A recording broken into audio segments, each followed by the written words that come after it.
Abra sua Bíblia, por favor, em Lucas capítulo 11, aproveitando que estamos de pé em referência à palavra de Deus. Verso 5. Lucas 11, 5.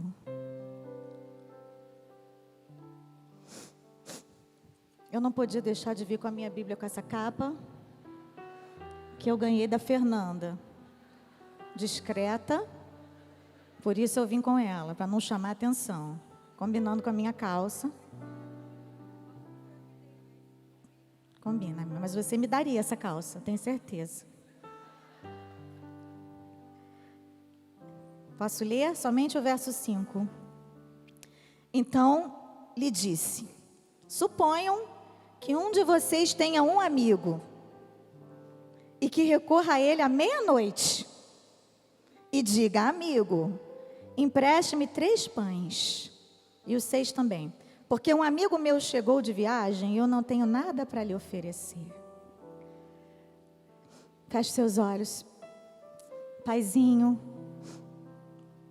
contamos contigo mais uma vez, porque de nada vale o nosso talento, a nossa beleza, de nada vale a nossa preparação, de nada valem os esboços, se o teu Espírito não vier nos encher.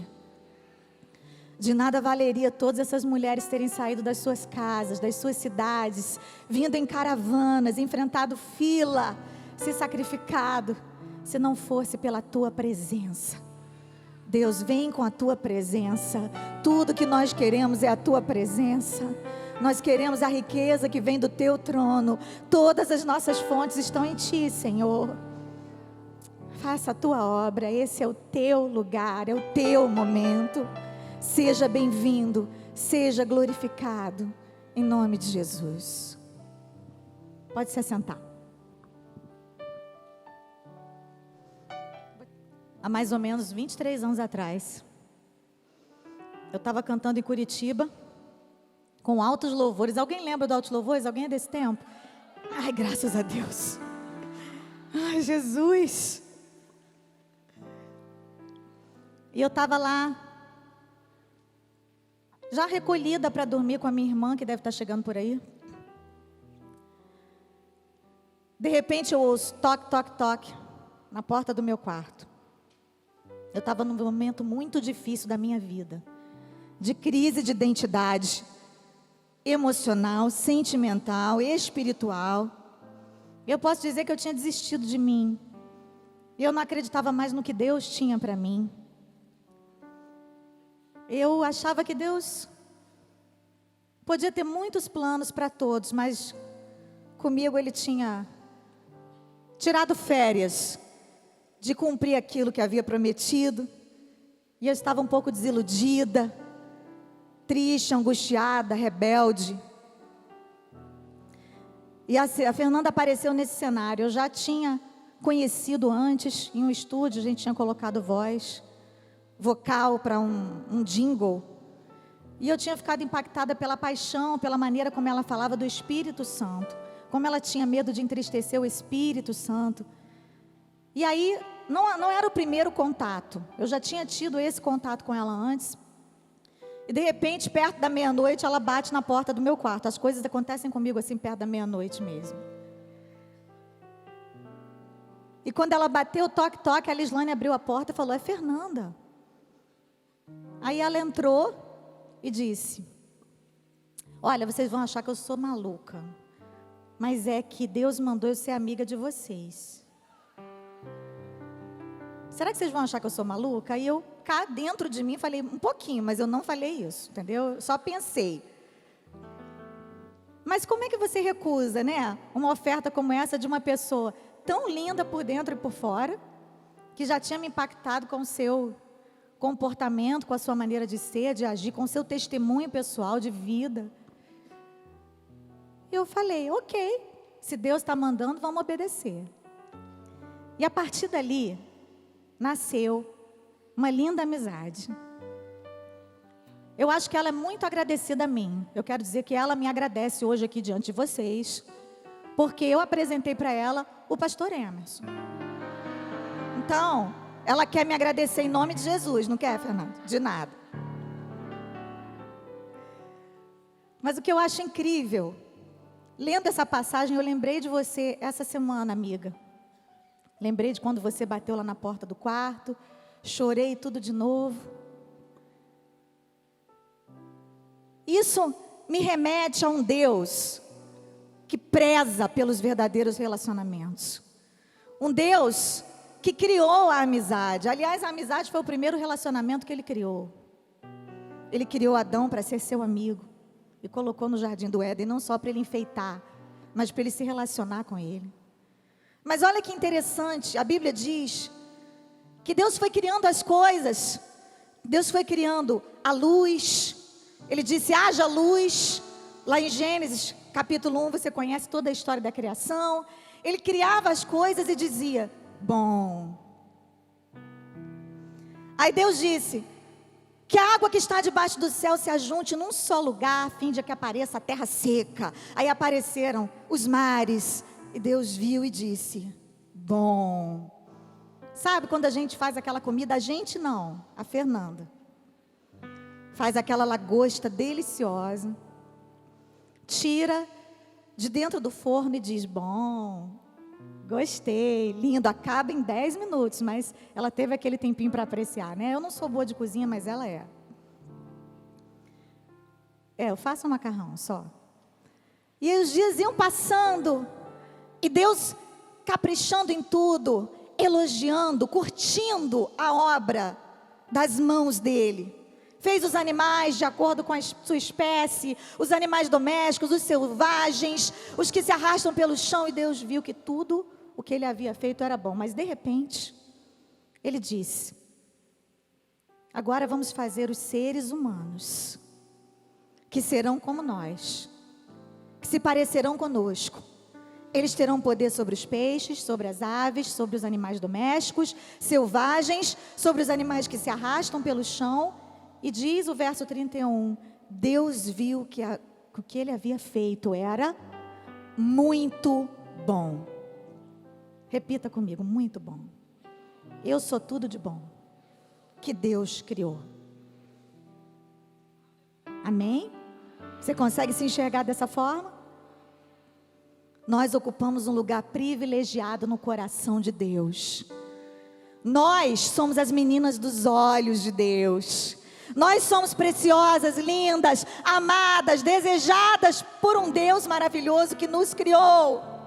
Nós não somos feitas para sermos peças decorativas em casa, no trabalho. Não somos apenas objeto de desejo humano. Nós somos alguém que Deus criou para se relacionar. E quando eu li essa passagem aqui, Jesus Cristo contando uma parábola, ele havia acabado de ensinar os seus discípulos a orarem. Oração, meio de se relacionar com Deus. Quando você ora, você está investindo no seu relacionamento com Deus. Ele tinha ensinado para os seus discípulos a oração do Pai Nosso. Não para que se transformasse numa reza, não para que a gente ficasse repetindo aquela oração como um mantra, não, mas apenas para que a gente soubesse o caminho da adoração, da entrega, da rendição, para que a gente aprendesse a pedir perdão, para que a gente aprendesse a perdoar os que nos ofendem. E depois que Jesus ensina esse caminho, ele diz uma parábola, uma figura de linguagem. Suponham que um de vocês tenha um amigo, e esse amigo bata na porta e diga, me empresta aí 3 pães. Só que tem um detalhe, é meia-noite, todo mundo já está deitado para dormir.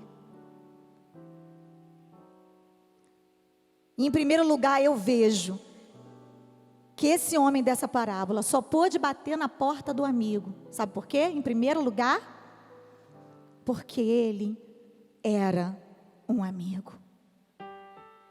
Você é amiga de alguém, querido? Você tem alguma amiga? Porque tem gente que tem muitos amigos, mas não é amigo de ninguém, sabia? Não é aqui que acontece isso, só lá em Curitiba. Tem ninguém de Curitiba aqui não, né? Desculpa, então lá no Japão. A Fernanda tem fé, gente. Ela tem. Sabe, quando o homem pecou, ele colocou uma barreira entre ele e Deus através do pecado, e Deus já tinha um plano para que essa barreira fosse quebrada. É interessante que Deus ia todas as tardes, na viração do dia, se encontrar com Adão e Eva para conversar, para bater papo, para estar junto. E aqui a gente vai ter tempo de sobra para isso, né? Que a Fernanda falou que a gente vai orar, vai chorar, vai cair no poder, mas também a gente tem que se divertir. Rir, ter comunhão, elogiar, trocar figurinhas. E eu vejo Deus muito assim. Alguém com quem eu posso falar sobre todos os assuntos, e sobre os piores assuntos, porque eu não tenho como esconder nada dele. E Deus vinha todas as tardes conversar com Adão e Eva. Eles pecaram e acharam que Deus não vinha mais. E o que eles fizeram? Se esconderam. A gente não faz isso às vezes? Quando a gente entristece o Espírito Santo de Deus, o diabo diz: agora vai lá e se esconde, desgraçada. Você errou, você pecou, você decepcionou a Deus. Ele está com um chicote atrás de você para te bater. E Deus está lá no mesmo lugar do encontro, marcado, esperando a gente aparecer. Eu quero dizer uma coisa para você nessa manhã. O Senhor marcou um encontro com você aqui, Ele veio. E que bom que você veio também, porque vai ser perfeito o nosso encontro com Deus. Vai ser tremendo, Ele veio. O problema é que nem sempre nós vamos. Tem até uma música que a Fernanda canta, da pastora Ludmila, que diz: eu vou, já estou indo ao teu encontro, Senhor. Vou correndo ao teu encontro, eu vou, já estou indo ao teu encontro, Senhor. Vou correndo ao teu encontro.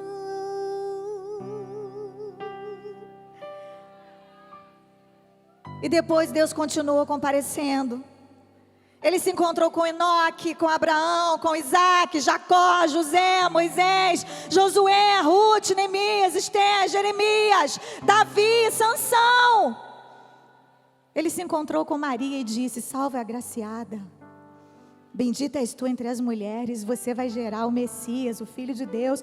Toda vez que Deus vem ao nosso encontro, alguma coisa acontece, um rebuliço, um terremoto. Ele revira tudo. Nós vemos Jesus, o Filho de Deus, se relacionando com seus discípulos, andando com eles, chorando, orando, abrindo o coração, contando os seus segredos, sendo homem, sendo gente. Nós não deixamos de ser gente apenas porque somos crentes. Ele se relacionou até com os abomináveis, com os traidores. Gente, ele foi identificado por Judas com um beijo. Beijo é coisa de gente íntima. Beijo é coisa de amigo. Ele valorizou tanto os relacionamentos que ele resumiu toda a lei e os profetas em amar a Deus e amar ao próximo. Ah, mas eu me relaciono, sim. Me relaciono, pastora. Eu tenho uma rede enorme de relacionamentos. O Facebook. Aquele onde você coloca todas as suas fotos perfeitas com Photoshop, né? E deleta as feias. Eu também faço isso. Só tem fartura, só tem os melhores lugares, as melhores comidas, as melhores roupas. E tem gente até que despeja algum lixo no Facebook, que é uma coisa de péssimo gosto, mas no geral é um lugar de ostentar felicidade. Você concorda comigo? Tem gente que olha para o Facebook da outra e ainda diz assim: meu Deus, eu queria que a minha vida fosse perfeita assim. Oh, querida, que ilusão.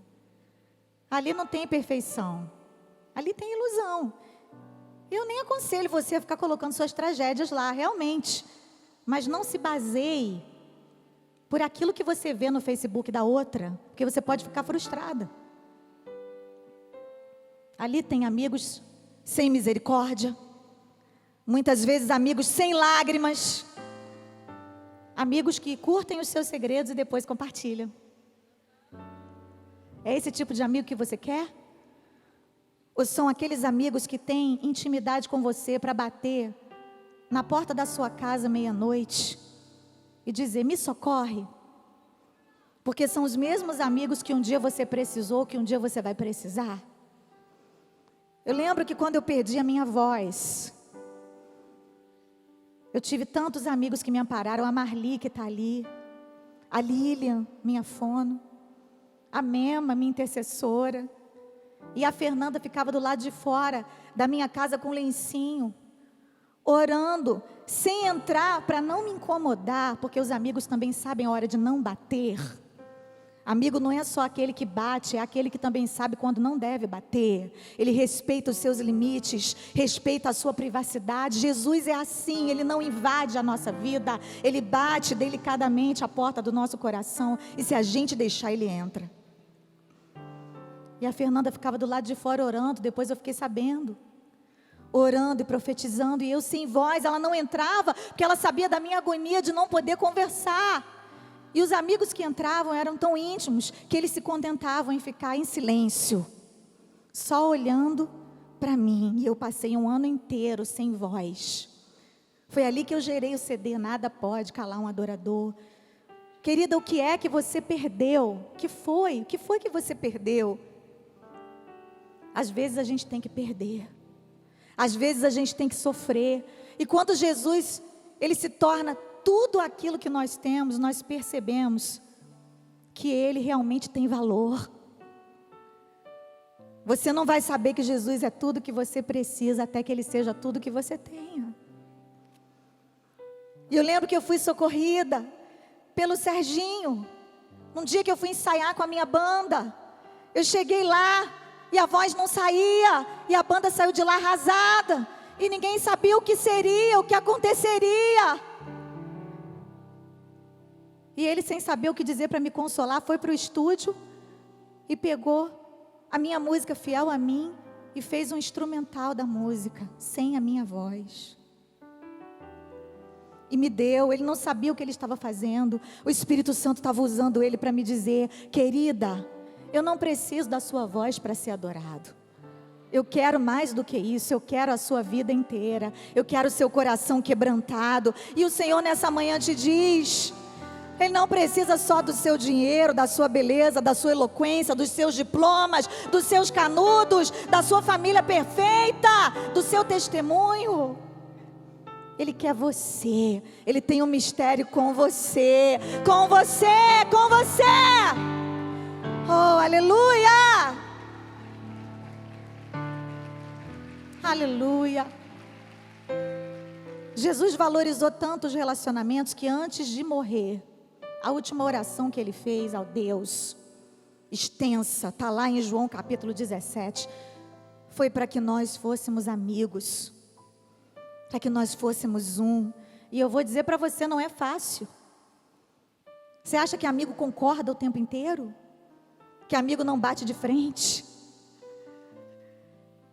Você que é casada, é um desafio ser amiga do seu marido. Quantas vezes ele está pensando em japonês e você está pensando em espanhol? É outro idioma. E só Deus sabe o que nós passamos, às vezes dentro de 4 paredes, tentando muitas vezes decifrar para eles aquilo que o Espírito Santo coloca em nossos corações, e vice-versa. Não pense que ele também não sofre. Cada vez que Deus o usa como sacerdote e uma mulher rixosa, como eu já fui, não quer ouvir, porque acha que é dona da razão. E Jesus, antes de subir aos céus, sabendo de tudo isso, Ele diz: Pai, que eles, que elas sejam um como nós somos um. Eu estou indo para perto de Ti. Eles vão continuar no mundo, mas eu não estou mais no mundo. Pai Santo, pelo poder do Teu nome, o nome que me deste, guarda-os para que sejam um, assim como Tu e eu somos um. Será que você pode olhar para quem está do seu lado, dar a mão para essa mulher vitoriosa e dizer para ela, essa mulher de ouro: eu quero ser uma com você, querida. Eu quero cumprir o desejo do coração de Jesus. Meu Deus, Ele fez tudo por nós, Ele deu tudo por nós, Ele apostou tudo em nós. Como é que nós podemos nos negar a atender um pedido de Jesus Cristo? Que eles sejam amigos. Você não tem que ser íntima de todas. Você não tem que contar os seus segredos para todas. Jesus tinha uma multidão que o seguia. Dessa multidão havia 70 discípulos. Dos 70 ele escolheu 12. Dos 12 tinha Pedro, Tiago e João. De Pedro, Tiago e João ele pegou Pedro, que ele recostava a cabeça no peito. E foi, Pedro não, João. E foi para João que ele revelou o Apocalipse. Porque os nossos maiores segredos são para os nossos amigos mais chegados. Olha o que diz o Salmo 25. O Senhor Deus é amigo daqueles que o temem e lhes ensina as condições da aliança que fez com eles. Você é uma mulher temente a Deus? Então você é amiga de Deus e pode compartilhar dos segredos dele. Nesses dias o Senhor tem muitos segredos a derramar sobre a sua vida, porque os segredos de Deus são para os seus amigos íntimos. Procuram-se amigos, procuram-se pessoas que queiram conviver, pessoas tolerantes, pessoas que gostem de ouvir, não apenas falar de si mesmas. Procuram-se pessoas que olhem nos olhos com serenidade e firmeza, que digam a verdade, mesmo que a verdade não seja agradável, e que ouçam a verdade também, que estejam dispostas, porque isso é humildade. Pessoas que peçam perdão, pessoas que digam eu te perdoo. Aleluia, como Deus quer nos avivar a esse ponto, como Deus quer nos encher do seu poder a esse ponto. Sabe por que a amizade é tão importante? Porque os amigos curam. Às vezes os amigos se ferem, mas são feridas curáveis. Provérbios 27:17 diz que como ferro, com ferro se aguça, assim o homem afia o rosto do seu amigo. Aquele que não valoriza um amigo no plano natural, não sabe o que é ser amigo de um Deus sobrenatural. Porque aquele que diz que ama o seu irmão, a quem vê e não ama, não coloca em prática esse amor, porque tem gente que diz eu amo, mas não ama nada, porque amor não é só palavra, amor não é um sentimento, amor é uma atitude. Sabe o que é amor? É uma decisão, é fé em ação. É o que o samaritano fez por aquele homem caído à beira do caminho de Jericó a Jerusalém. Vocês lembram? Quando um mestre da lei, querendo tentar Jesus, perguntou para ele: quem é o próximo?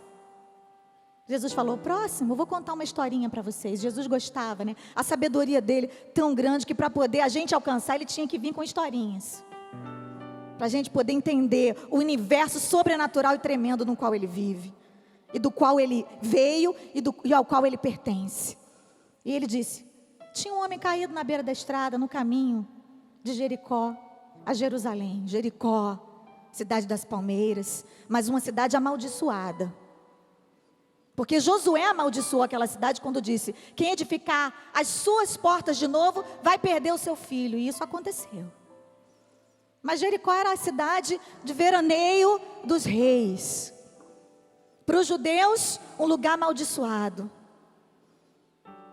E Jesus contou a história que um homem saiu de Jericó para ir para Jerusalém, o lugar da bênção, o lugar onde tinha o templo, o lugar onde tinha os sacerdotes, o lugar onde tinha os levitas, o lugar onde estava o povo de Deus, o povo que tinha colocado Deus numa caixa e tinha dito: é meu, só meu, ninguém tasca. E Jesus veio para quebrar essa caixa e dizer: eu sou de todo aquele que quiser. Eu não sou da Assembleia, eu não sou da Batista, eu não sou da Universal, eu não sou da Presbiteriana, eu não sou da Deus é Amor. Eu sou o Deus de quem aceitar o meu filho. E aí aquele homem, caído à beira do caminho, havia sido assaltado, açoitado, maltratado. Passou um sacerdote, nada fez. Passou. um levita e nada fez. Olhou o homem de longe, Deus te abençoe, e foi embora correndo, que era para não ficar com aquela imagem na cabeça.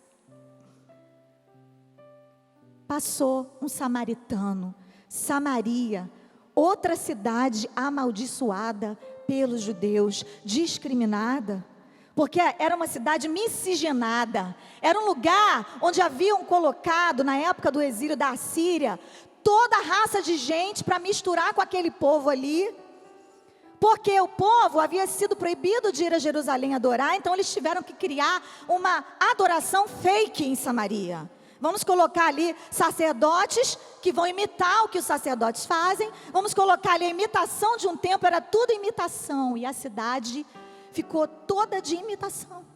E Gerizim passou a ser um monte onde se adorava ao Deus deles, mas eram deuses pagãos. E aquele homem era um samaritano, um amaldiçoado, um rejeitado.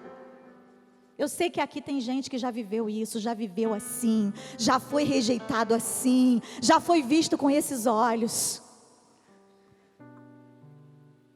E Jesus disse que o samaritano parou para ajudar o homem caído. Esse homem que ninguém dava nada por ele, esse homem que todos desprezavam. Na verdade, a gente vê ali 2 homens desprezados, só que um ajudando o outro. Você entende isso, esse mistério? Sempre que o Senhor quiser fazer alguma coisa na sua vida, Ele vai usar alguém. E essa pessoa não vai ser perfeita. Essa pessoa não vai estar acima do julgamento. Ela não vai estar acima do bem e do mal. Mas Jesus é tão poderoso que Ele pega as coisas desprezíveis e as que não são, para confundir as que são. O nosso Deus é assim surpreendente. É só por isso que Ele nos usa. É só por isso que Ele ouve a nossa oração. Nós que somos pobres, miseráveis, desprezíveis, somos pó. E eu estou falando tudo isso para dizer para você, quem é o teu próximo? Quem é a pessoa que você deve exercitar o amor? Não é sempre a sua best friend. É muito fácil fazer o bem para Fernanda. Se eu tiver com dinheiro, então chego numa joalheria. Vocês já repararam que ela gosta? É tão bom agradar quem você ama. Mas o seu próximo não é só quem você ama. O seu próximo é aquele que Deus coloca no seu caminho. E a Bíblia diz que aquele que pode fazer o bem não faz, comete pecado. Quantas vezes nós estamos entrando nas nossas igrejas, sentando, comendo alimento de qualidade, engordando e esquecendo de compartilhar isso com os amigos à beira do caminho. O samaritano não perdeu essa oportunidade. Ele não só ajudou aquele homem, como ele limpou as suas feridas, colocou ele sobre o seu cavalo, levou para uma estalagem, deixou dinheiro lá e disse: todas as despesas são por minha conta. Eu quero profetizar nessa manhã que o Senhor vai te levantar como uma mulher de atitude assim, sabe? Alguém que não somente diz eu amo, eu sou cheio do amor de Deus, mas alguém que coloca isso em prática. Alguém que exercita esse amor ao próximo. Porque o nosso Deus é um Deus amigo. E Ele quer que nós sejamos amigas das nações. Para que você possa profetizar as nações, para que você possa ter uma voz. É preciso que você seja um exemplo de amor. Nessa manhã o Senhor derrama um batismo de amor sobre a tua vida. Aleluia. Em segundo lugar, eu vejo que aquele homem bateu na porta do seu amigo à meia-noite. Por outro motivo. Não só porque ele era amigo dele, mas porque ele tinha uma necessidade. Qual é a tua necessidade nesses dias aqui, minha amada? Não pense que o Senhor despreza. Não pense que o Senhor já não sabia. Não pense que Ele não viu. Imaginem a situação embaraçosa. Alguém chega na sua casa e você não tem nada para oferecer. E o judeu daquela época prezava tanto pela hospitalidade, tanto a ponto de Ló oferecer as suas filhas quando aqueles homens bateram na porta dele, lembrem, Sodoma e Gomorra, querendo violentar os anjos, que eles não sabiam que eram anjos, eles acharam que eram hóspedes, e tamanha era a transgressão, o pecado daquela cidade, daquelas duas cidades. Os homens bateram na porta e queriam violentar sexualmente os hóspedes de Ló, e ele ofereceu suas filhas virgens. Sabe por quê? Porque a hospitalidade era levada a sério no meio do povo judeu. E essa cultura se estendeu até os tempos de Cristo. E quando esse homem recebeu um amigo e não tinha nada para oferecer, ele ficou triste. Mas ele lembrou: eu tenho um amigo a quem recorrer. Nessa noite eu quero dizer para você, querida, em nome de Jesus, porque eu estou aqui para profetizar às mulheres, que o Senhor colocou algo em suas mãos para oferecer para alguém, e Ele vai multiplicar esse algo nesses dias de congresso, e você vai sair daqui transbordando para a direita, para a esquerda, para a frente, para trás, para todos os lados, sem conseguir se conter com aquilo que o Senhor vai te dar para dividir com as nações. Aquele homem realmente precisava de ajuda, mas sabe de uma coisa, queridas? Nem sempre o que eu preciso é o que eu quero, e nem sempre o que eu quero combina com o que eu preciso. Salmo 23, o Senhor é o meu pastor e nada, a gente adora dizer isso, né? Nada me faltará. Nada o quê? Nada que eu preciso. É claro que às vezes Deus nos faz alguns mimos e nos dá além. Só que nada me faltará não significa que eu terei tudo o que eu desejar, mas sim que eu terei tudo o que eu precisar. Deus sabe que às vezes a gente precisa até de um carinho a mais, então Ele dá. Mas o compromisso de Deus conosco é de glorificar o Seu nome em nossas vidas, nos dando tudo aquilo que nós precisamos. Lembra de Mateus, capítulo 26? Não andeis ansiosos quanto à vossa vida, pelo que haveis de comer, ou pelo que haveis de beber, nem quanto ao vosso corpo, pelo que haveis de vestir. Não é a vida mais do que o mantimento, e o corpo mais do que a vestimenta? Olhai para as aves dos céus, não semeiam, nem cegam, nem ajuntam em celeiros, e vosso Pai Celestial as alimenta. Não tendes vós muito mais valor do que elas? E qual de vós, com todos os vossos esforços, pode acrescentar um côvado à sua estatura? Olhai para os lírios do campo, não trabalham, nem fiam, e nenhum deles, em toda a sua glória, Salomão não se vestiu como qualquer um deles, em toda a sua glória, diz a palavra de Deus. Nem nós conseguimos nos vestir, por mais que tentemos, como os lírios do campo que Deus veste. E mais adiante diz assim, olha: buscai primeiro o reino de Deus e a sua justiça, e todas essas coisas vos serão acrescentadas. Quais são essas coisas? O que é que você precisa? Qual é o milagre que tem balançado, sacudido o seu coração, que tem muitas vezes tirado as tuas noites de sono? Eu quero dizer para você, não esteja ansiosa, entregue a sua ansiedade a Deus, no altar de Deus. Ele é o seu amigo, Ele está aqui para te dizer: eu me relaciono com você, eu sou seu amigo íntimo, eu me interesso pelas suas coisas. Tem gente arrombando portas, tem gente querendo coisas que Deus não deu, tem gente querendo ocupar posições que Deus não determinou que ocupassem, e ainda colocam a culpa em Deus, dizendo: Deus mandou, Deus falou, Deus disse. Cuidado quando você disser que Deus disse. Deus tem compromisso com a palavra dele, Ele vela pela sua palavra para cumprir, e nós temos que ser sensíveis. Não force relacionamentos que Deus não aprovou. Não diga assim, diz o Senhor, quando não é Deus coisa nenhuma. Porque a direção de Deus faz toda a diferença. O problema é que às vezes a gente quer tanto alguma coisa, que a gente diz que foi Deus. Sabe por quê? Jeremias 17:9. Enganoso é o coração mais do que todas as coisas, e perverso, quem o conhecerá? Enganoso e perverso, porque ele te engana, e depois ele te maltrata, com aquela mentira, com aquele engano, no qual você acreditou e você fez dele uma verdade para si mesma. Cuidado com as verdades que você absorve, que não vêm do Senhor. Porque aquilo que Deus fala, Ele cumpre. Aquilo que Deus diz, Ele faz. As promessas que Ele nos fez no quarto rosa, Ele cumpriu. E ainda tem muitas outras a serem cumpridas. Esse momento que estamos vivendo aqui é o cumprimento de uma grande promessa do eterno Deus. Não confie, diga para quem está do seu lado, não confie no seu coração, querida. Ouça a voz de Deus, ouça a voz de Deus.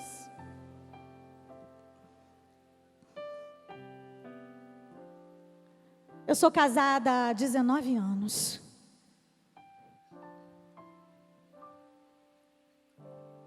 E eu lembro que quando a gente estava no quarto rosa orando pelos nossos maridos, eu havia rompido meu noivado com o Odilon. Imaginem a minha crise, com tudo comprado, tudo certo para casar. Mas eu não aguentava mais, porque eu havia descoberto que ele havia se envolvido com drogas. E não recentemente, mas há muitos anos. Ele me enganou no começo, porque eu não tinha experiência nenhuma. Eu achava que maconheiro era tudo bandido. Então, quando eu passava na rua e eu desconfiava que alguém estava usando droga, eu atravessava para o outro lado, morrendo de medo que alguém me fizesse mal, porque o meu pai plantou essa mentalidade em mim. Eu sei que nem todos os usuários são marginais, mas eu tinha essa mentalidade e eu fui namorar justamente com alguém viciado em maconha, em cocaína, e não sabia disso. Eu tinha 17 anos. E o namoro foi evoluindo, nós noivamos, até que chegou um momento que eu não aguentei mais. Que eu estou aqui para falar de namoro, noivado, casamento e outras drogas, né? E a minha vida virou uma droga mesmo, porque todo aquele meu sonho desmoronou. E naquele cenário de caos, de dor, onde eu havia desistido de tudo, foi que a Fernanda bateu na minha porta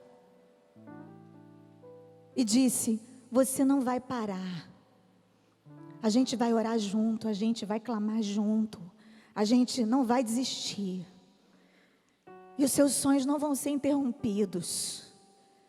Eu estou vendo uma água suja saindo de você e descendo pelo ralo. Você lembra disso? É como se fosse um tecido todo manchado e de repente desce tudo pelo ralo e você está com uma veste branca toda nova. Eu assumi aquela palavra para mim e falei: vai ser diferente daqui para frente. Eu vou realmente entregar para Deus a minha vida sentimental. Eu sei que tem jovens aqui nessa noite, nessa manhã, angustiadas. A pastora Helena Raquel falou uma coisa linda ontem aqui. Ela disse: Deus está te escondendo dos olhares das aves de rapina. Eu concordo com isso. Nosso Deus, Ele tem ciúme de nós. Ele nos coloca em um esconderijo só dele quando nós deixamos. Que a Bíblia diz que aquele que habita no esconderijo do Altíssimo, a sombra do Onipotente, descansará. Eu não estava em um lugar de descanso, mas eu passei a ficar, porque eu decidi habitar a sombra do Onipotente. Ele não me arrastou para a sombra, eu fui com os meus pés. E eu disse: eu quero essa sombra. Chega desse sol causticante sobre a minha cabeça. Esse sol de humilhação, de medo, de dor, de ataque.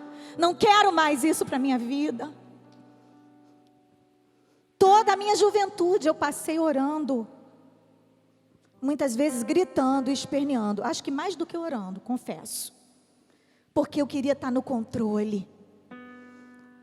Eu não sei se todas vocês são assim, mas eu tenho que lutar com isso todos os dias que eu acordo. Com o desafio de deixar Deus ser Deus na minha vida. De deixar Deus estar no controle mesmo. Eu acabei de gravar um CD que o nome é Deus no Controle. 20 anos depois, eu acho que eu aprendi um pouquinho. Vai chegar lá. E aí, um belo dia, já havia desistido do Odilon, ele reapareceu, querendo conversar comigo. E eu falei, Fernanda, o meu coração acelerou, eu achei que eu tinha esquecido ele, mas eu acho que eu não esqueci. Quer dizer, eu não achei nada, eu estava dizendo para mim mesma que eu tinha esquecido, mas... A Fernanda, e o que você vai fazer? Eu falei, eu tenho que encontrar com ele, mas eu preciso saber o que é, como é que ele está, o que se passa. Você me ajuda? Você vai comigo na igreja? A gente marcou na porta de uma igreja, lá em Irajá. Vou com você. E ela me deixou na porta, e quando ele chegou, ela saiu. E aí eu sentei com ele, nós fomos a um restaurante conversar. E nós combinamos ali de começar um novo tempo de oração para ver se era da vontade de Deus. E o Odilon tinha tido uma experiência forte na igreja, Assembleia de Deus Porta das Ovelhas na época. E ele tinha se reconciliado com Deus, tinha voltado, então ele disse, vamos orar porque eu não consigo pensar em outra pessoa para ser minha esposa, você é a mulher da minha vida. Nós já construímos uma história, vamos orar. Eu concordei. E aí, nesse dia, eu ia dormir na fé. Voltei com ele. E quando eu estava dentro do carro, me despedindo dele, a avó de ogresa olhou pela janela, falou, Fernanda, quem está ali? A Fernanda, quem? Tentou enrolar. Eu vou lá ver. E foi lá. A minha avó querida, que é responsável por tudo isso que está acontecendo aqui, tá? Que ela é minha avó emprestada. Quantas vezes ela orou por nós ali, botou a mão na nossa cabeça e profetizou sobre a nossa vida.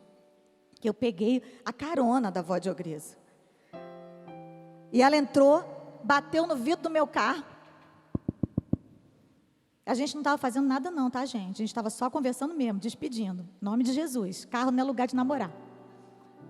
E a Fernanda estava tomando conta, direitinho ali fora. A avó de ogresa olhou.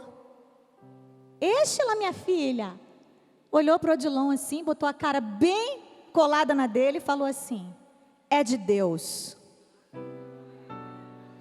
Aleluia? Calma, que tem mais. Ainda não dá aleluia não, espera.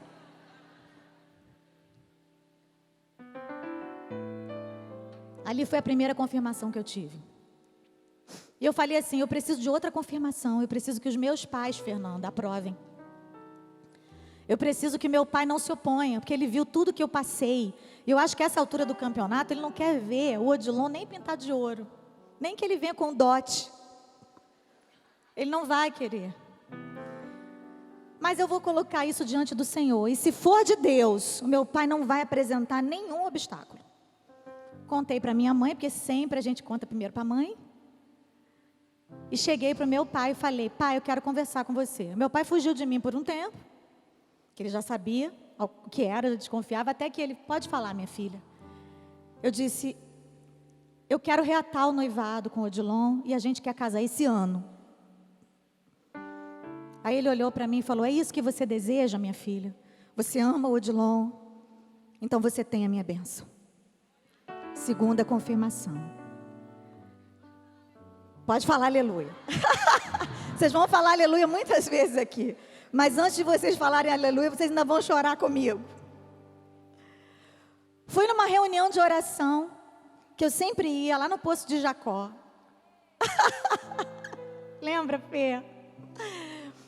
Que eu tinha sido mal criada com uma irmã que tinha dado uma palavra dura para mim. E eu falei assim, eu tenho que ir lá pedir perdão para a irmã, porque ela tinha razão. E eu fui tão rebelde, eu fui tão grosseira com ela. Eu falei, agora então que eu estou nesse período de consagração, eu não posso orar sem antes ir lá consertar o estrago que eu fiz. Que a irmã veio com uma palavra para me dar e eu disse, Deus não fala assim com as pessoas. Fernanda, essa parte eu não ia falar. Ela falou na frente de todo mundo, foi mesmo, gente, um lugar lotado. Ai, Jesus, eu já pedi perdão, o Senhor me perdoou. cearense, arretada, né, Ana? Aí eu fui lá, na irmã, sentei lá, e quando chegou, numa oportunidade que eu tive, eu falei: irmã Antônia, irmã Felicidade, eu quero pedir perdão por aquele dia que eu vim aqui e eu agi daquela forma, me perdoe, eu fui rebelde mesmo, eu só vim aqui para isso. Oh, querida, você já está perdoada, o Senhor já me disse que você vinha. Fique tranquila, Senhor te abençoe, o Senhor é contigo. Fiquei até meio-dia, quando chegou meio-dia eu fui embora, levantei para ir embora, e quando eu estava na porta saindo, a irmã Felicidade: Estela, quase que eu esqueci, tem um recado para te entregar. Aí eu falei: ai Jesus, agora, outra bronca. Aí ela veio no cantinho, em segredo, e falou assim: sabe esse por quem você está orando? O Senhor está dizendo que é de Deus, e que você vai se casar com Ele, e que Deus vai usar vocês nessa terra, e que vocês vão atravessar fronteiras, levando a palavra do Senhor. Deus tem um chamado na vida dele. Ele é bonitão, né? Deus está me revelando. Muitas estão querendo. Eu lembro exatamente das palavras que ela disse. Mas ele é seu, o Senhor guardou ele para você. Eu saí dali tão feliz, irmãs, voando nas nuvens. Ai, agora serão só flores. Só vitória, só vitória, só vitória. Só que não foi só vitória. Foi o começo de um deserto, porque sempre que Deus nos faz uma promessa, tem um deserto antes. Se Deus te fez uma promessa, começa a pedir para Ele te dar casca, para você suportar o deserto. Porque antes de entregar a promessa na sua mão, Ele tem que te preparar para aquilo que Ele vai te dar. Não é de qualquer jeito. E o mais importante não é a vitória que Deus nos dá, não é a bênção que Deus nos dá, mas é quem nós nos tornamos na hora em que nós tocamos naquilo que Deus tem para nós. E aí, eu encarei, ficamos noivos de novo. Deus foi abrindo as portas de maneira assustadora. Nós não tínhamos nada. Eu era Duranga Kid, ele era duro e meio.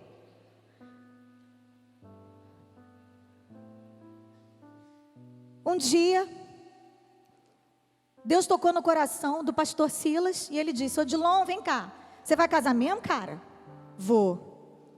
Então eu vou fazer o seguinte, eu vou me mudar lá para a Barra da Tijuca, porque eu comprei um apartamento lá no Recreio e eu vou me mudar um ano antes, Odilon, para você poder morar no meu apartamento. Aí o Odilon: pastor, eu não tenho condição. Como é que vai ser isso? Não, você vai morar lá sem pagar nada, com tudo pago e que todos os móveis. Eu estou deixando um condomínio 3 meses pago para você e para sua esposa. Quer mais confirmação do que essa, queridas? Pode dar glória. E eu me casei com o Odilon, só que 15 dias antes do casamento ele teve uma recaída.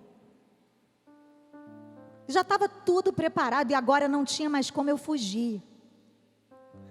E ele teve a pior recaída da vida dele nas drogas. Mas o Senhor tinha me dado uma palavra. E ouça bem o que eu estou dizendo, você jovem. Deus não está dizendo para você se casar com o primeiro viciado que aparecer no seu caminho. Se esse homem com quem você está namorando é viciado, é alguém que está desviado dos caminhos do Senhor, é um alcoólatra, é um homem violento, eu não estou dizendo que você dê prosseguimento a esse relacionamento. Preste atenção. Deus trata com cada pessoa de forma individual. Não deixe que o teu coração te engane, depois venha colocar a culpa em Deus, dizendo que o Senhor mandou. Eu encarei porque eu tinha certeza que era Deus. Você tem certeza que é Deus o que você está vivendo? Eu tenho certeza de que Deus trouxe algumas mulheres aqui para dar um fim em muitos relacionamentos, para que você esteja livre para um novo tempo na sua vida. Pode ser que você esteja embaraçada num relacionamento que o Senhor não aprovou. E você diga que é de Deus, porque o seu coração é enganoso e perverso. Mas nessa noite o Senhor vai tirar as escamas, nesse dia, as escamas dos teus olhos, e vai te curar dessa doença emocional, como Ele fez comigo. O Senhor é o teu Deus. E eu me casei, queridas. E foi lindo, foi um sonho. Tudo bem que no dia do casamento eu entrei pela igreja e eu fiquei com medo do Odilon não estar lá. Porque eu passava, durante o meu período de noivado e namoro, muitas e muitas vezes eu tive que lidar com os sumiços do Odilon. E quem tem algum parente aqui envolvido com drogas sabe que a pessoa às vezes se enfia no morro e fica lá 3 dias. E eu não sabia onde era. Eu ficava numa aflição, não sabia se o Odilon ia chegar vivo ou morto. E até que um dia, eu cheguei para ele e falei: Odilon, eu não aguento mais, eu não casei com você para isso. E ele disse: Êxola, olha para mim, eu amo você, mas eu não consegui me libertar das drogas nesses 10 anos. Eu não vou conseguir nunca mais. Se você quiser ficar comigo, você vai ter que se contentar com a pessoa que eu sou. Eu sou viciado em cocaína, eu sou viciado em maconha. E eu não vou largar as drogas, porque eu não consigo, porque já está entranhado em mim. E ele foi falando, foi liberando aquelas palavras. E eu ouvindo aquilo ali, afrontada, fui ficando cada vez menor, cada vez mais impotente diante daquela realidade na qual eu tinha me metido. E eu pensei: Deus, o que eu vim fazer aqui?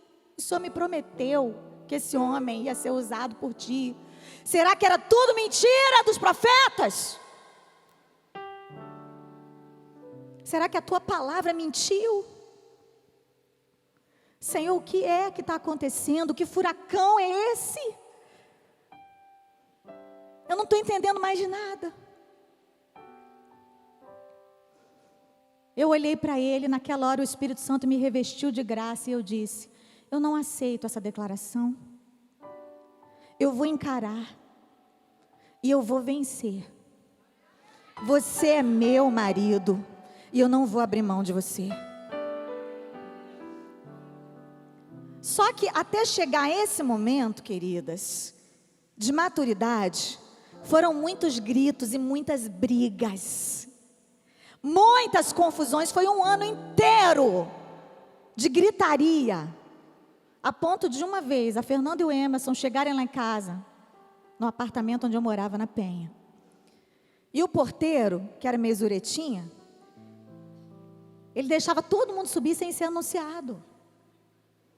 Ele não avisava para as pessoas, para a gente, que as pessoas estavam subindo. E a Fernanda e o Emerson subiram, porque eles eram de casa, tipo assim, né? Só que quando ela ia bater na minha porta, dessa vez a experiência não foi legal. Porque eu estava aos berros com o Odilon. E quando ela ia bater, ela falou: Emerson, meia volta, vou ver. E foram embora. Eu só fiquei sabendo disso algum tempo depois. Porque amigo sabe quando é hora de não bater. Não é verdade? Nós não falamos isso aqui hoje? A minha vizinha, porta com porta, mandou uma carta para o meu sogro. E eu estou abrindo as gavetas do meu coração aqui para vocês, sem nenhum pudor, por amor a Deus. Eu não tenho problema em revelar para vocês os meus segredos, porque vocês são minhas amigas, minhas irmãs em Cristo. E eu sei que esse DVD depois vai para as nações, não tem problema. Desde que seja para curar, para libertar e para salvar. E para edificar vidas. Como disse a Fernanda ontem aqui, eu não vou guardar nada. E de repente, a mulher manda uma carta para o meu sogro, que era o meu pastor, gente, na época. Pai do meu marido.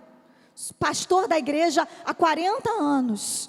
Uma figura de autoridade. Pastor José Santos. Um homem que eu amava. O Senhor já o recolheu. E ele chama a gente para conversar. E quando eu chego lá, ele está com a carta aberta. Odilon e Êxola, o que é isso? A vizinha escreveu para ele assim: Pastor José Santos, eles vão se matar.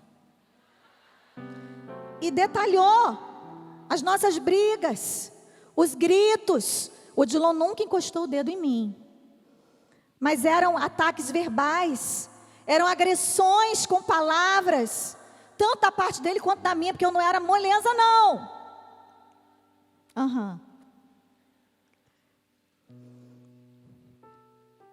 Eu saí dali tão envergonhada. E o pastor falou: Odilon, você já me viu gritar com a sua mãe? E o Odilon: não, pai. E você, Êxla, seu pai já gritou com a sua mãe?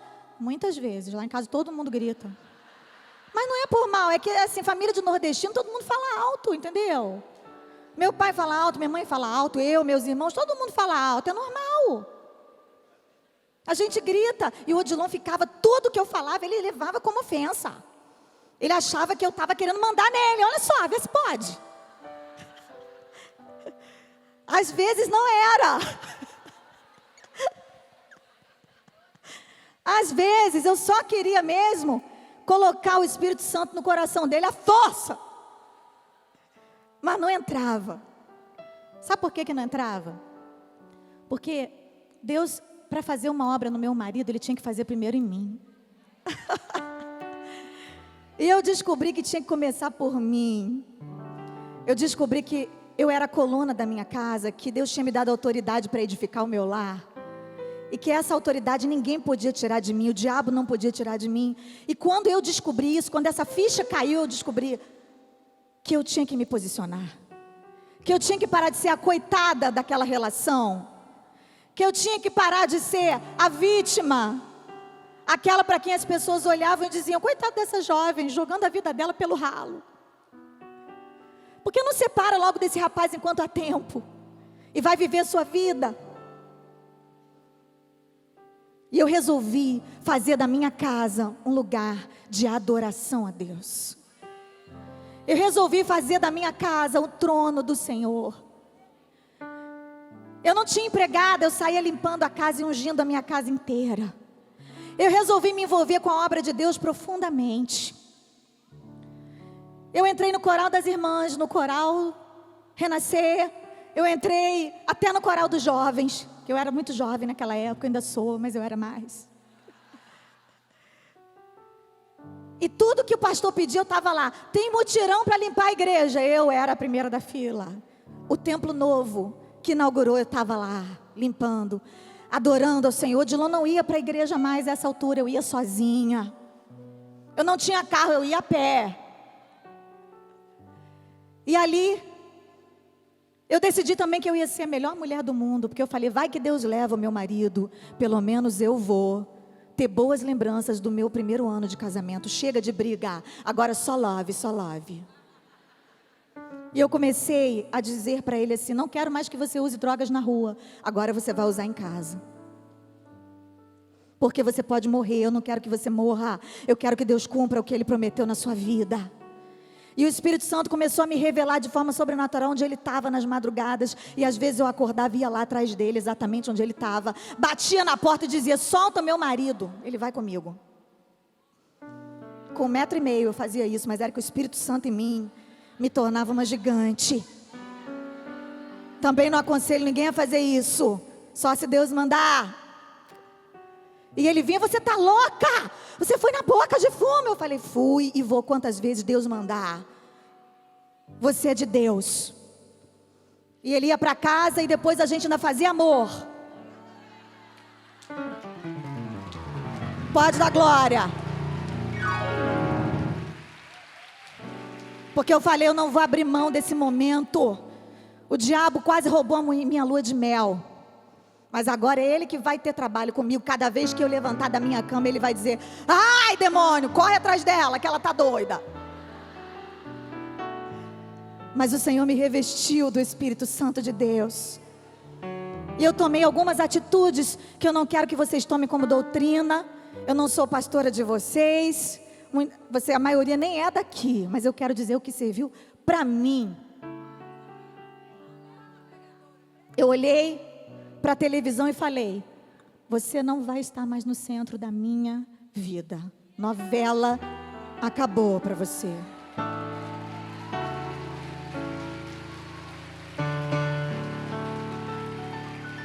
Eu assistia das 3, das 6, das 7, das 9, porque afinal de contas era só quando eu não tinha nada para fazer. E eu vendo aquela vida perfeita, aqueles amores perfeitos, aquilo tudo perfeito, deprimida, consumindo as músicas que eles me propunham. Apesar de ser uma cantora, uma adoradora, desde o ventre da minha mãe, escolhida para louvar o Senhor, as músicas que eu ouvia na hora da dor não eram de adoração. Eram músicas que me deprimiam, que me colocavam mais embaixo, no buraco, mais fundo, e eu queria morrer. Eu não estou dizendo que você não pode apreciar uma bela música. Você tem maturidade para escolher o que você pode ou não ouvir, mas eu me alimentava de um lixo deprimente, que acabava comigo, cada vez mais me destruía. E eu falei, chega, nessa casa agora é só adoração. Joguei fora todos aqueles CDs que eu carregava desde a minha adolescência, e falei, aqui dentro agora, o Senhor será louvado. E comecei a gravar o meu primeiro disco pela MK, que foi o Tira-me do Vale. Na época, eu era da MK, hoje eu sou da Central Gospel. Mas há 15 anos atrás, não, quantos anos atrás? 18 anos atrás, deixa pra lá. Foi quando eu assinei o contrato com a MK, a gravadora maravilhosa que tanto me abençoou. A Cristina estava aqui ontem. Se tiver algum representante aqui da MK, eu quero agradecer, porque eles me seguraram, me abraçaram também.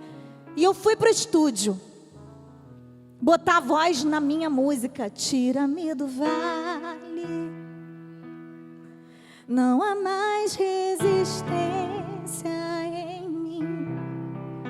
Eu não quero ficar mais assim, sempre nesse vale, onde sombras se aproximam de mim, e o meu grito ninguém quer ouvir. Tira-me do vale, quero ver tua mão.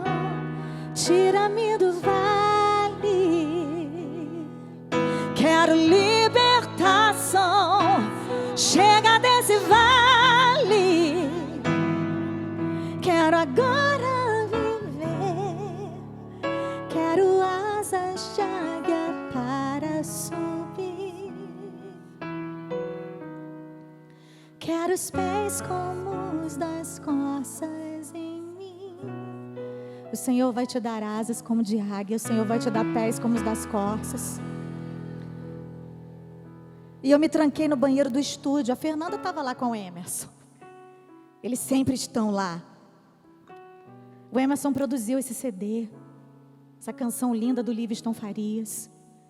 E eu me tranquei no banheiro e me ajoelhei no banheiro. E já fazia 1 ano que eu estava nesse vale do meu casamento. E eu falei, Deus, o inimigo roubou a minha lua de mel, mas ele não vai roubar o resto da minha vida. Tem misericórdia de mim, Deus. Eu vou chegar em casa agora e o que eu vou encontrar? Uma cama vazia. O meu marido, mais uma vez, vai chegar às 3 da manhã.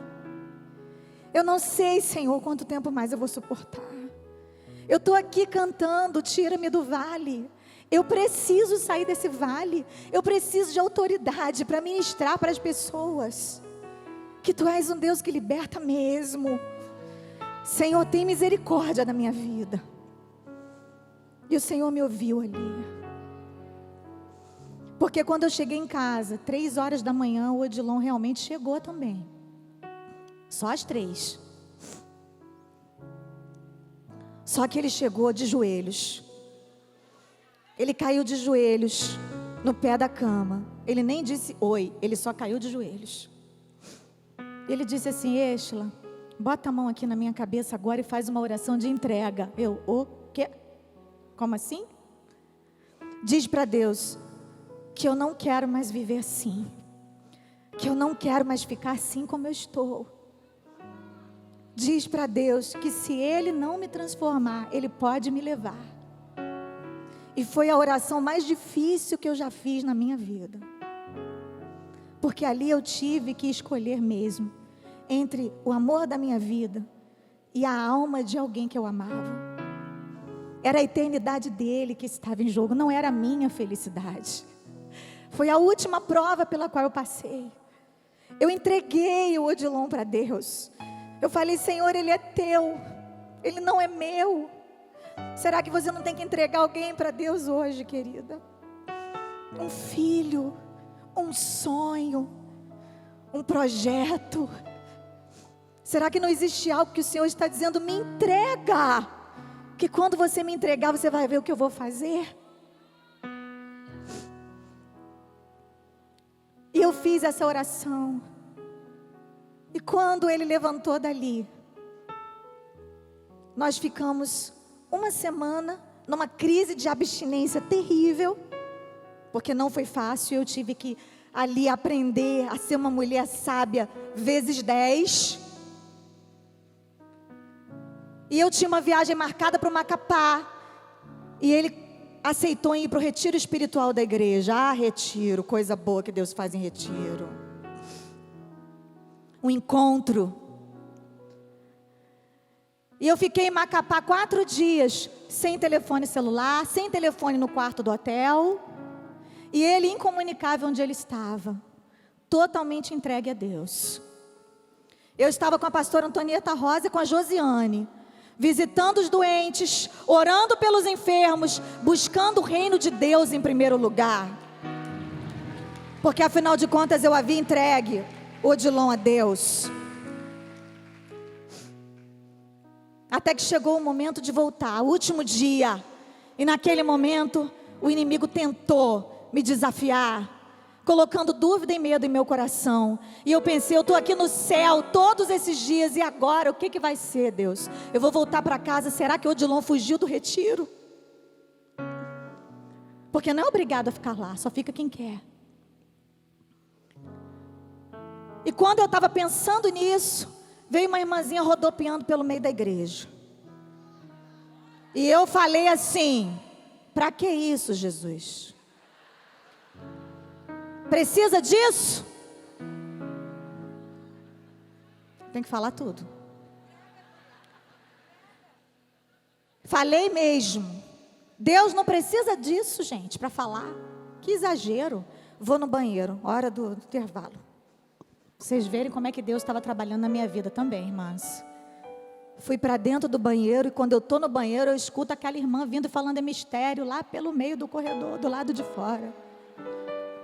Entrou onde eu estava, ficou falando em mistério até eu sair de dentro da cabine. E quando eu saí, ela já estava lá, magrinha, de coque. Eu lembro dela, morena, com a mão estendida para mim, dizendo: minha serva, por que você está preocupada com aquele que você deixou lá? Eu não te disse que faria uma obra na vida dele?